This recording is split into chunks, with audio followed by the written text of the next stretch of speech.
ఇచ్చి మళ్ళీ నువ్వే సీఎం కావాలా, నీలాంటి వాడే సీఎంగా ఉండాలని చెప్పి మళ్ళీ తీర్పు ఇచ్చి ఆయన మళ్ళీ 99లో రెండోసారి ఎన్నుకుంటే ఆయన వచ్చేసి ప్రతిసారి వెన్నుపోటుదారుడు అంటాడు. ఇంకా ఆయన మాట్లాడింది వివేకానంద రెడ్డి మర్డరు. ఇప్పుడు భారతదేశంలో ఒక అత్యున్నతమైన దర్యాప్తు సంస్థ చేసి నీ తమ్ముడైనటువంటి అవినాష్ రెడ్డిని, మీ చిన్నాయనైనటువంటి భాస్కర్ రెడ్డిని అక్యూజ్డ్గా ముద్దాయిలు చేసి ఛార్జెస్ ఫ్రేమ్ చేసి ఆ ఛార్జ్ షీట్ కూడా వేసినారు. ఇంకా ఇప్పటికీ కూడా నువ్వు దాని బొంకుతా అది చేస్తే ఏదో అదృష్టము అది ఎటం చేసుకునేవో నువ్వు ముద్దాయి కాలే. సరే, ఒకవేళ నీకు తెలియకుండానే జరిగింది అనుకుందాం. ఏనాడైనా కానీ నువ్వు పిలిచి ఎవరిని, అవినాష్ రెడ్డిని కానీ, భాస్కర్ రెడ్డిని కానీ, దేవిరెడ్డి శంకరెడ్డి కానీ, అక్కడ మర్డర్ జరిగింది.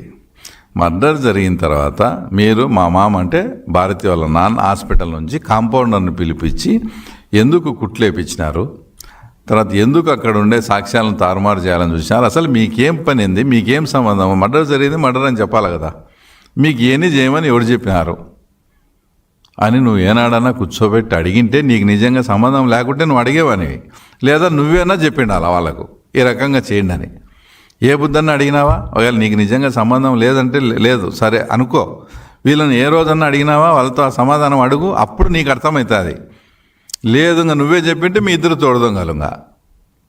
దాంట్లో ఏ సంబంధం లేని నన్ను, చంద్రబాబు నాయుడు గారిని, ఆదన్నను, వీళ్ళందరినీ ఇరికియాలని చూసి ఏమేమో పడి ఇంకా ఇప్పటికీ ఇంకా వివేకానంద రెడ్డి ఇదే మాట్లాడితే ఇందాక చెప్పినట్లు తర్వాత వెన్నుపోటు అనేది అది కాదు. వెన్నుపోటు రాజశేఖర రెడ్డి గారు బతికున్నప్పుడే మళ్ళీ సీఎం అయిన తర్వాత ఓన్లీ మీ 3 ఫ్యామిలీలే, అంటే షర్మిల అండ్ అనిల్, జగన్ అండ్ భారతి, రాజశేఖర రెడ్డి గారు అండ్ విజయమ్మ గారు, 3 ఫ్యామిలీలు ఇజ్రాయెల్ పోయారు.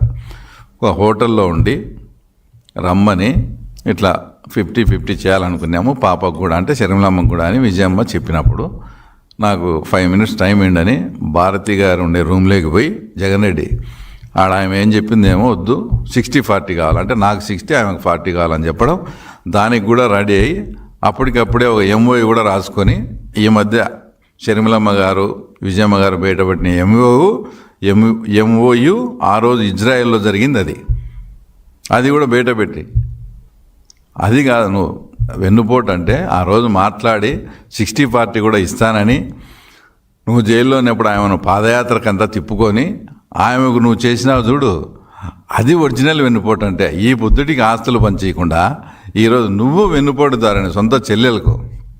ఆయన మొన్న మాట్లాడుతూ రాజశేఖర రెడ్డి గారు నాకు సంస్కారం నేర్పించారు, రాజకీయం మాత్రమే నేర్పించారని. తర్వాత మళ్ళీ ఇది చెప్పలేదా?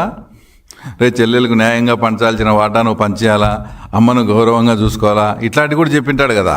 ఇట్లాంటి చెప్పలేదా మరి ఆ రోజు రాజశేఖర రెడ్డి గారు? ఏదో మీదో పెద్ద ఫ్యామిలీ అయినట్టు, మీ కుటుంబ చరిత్ర అసలు ఎవరికి ఆ తర్వాత తెలియనట్టు అంతెందుకు. ఇప్పుడు సతీష్ రెడ్డి గారు మీ పార్టీలో ఉన్నాడు, మిమ్మల్ని స్నేహం చేసే వయస్సు వాళ్ళతోనే చేయాలా, అది చేయాలా, అది ఇదని మాట్లాడుతున్నాడు.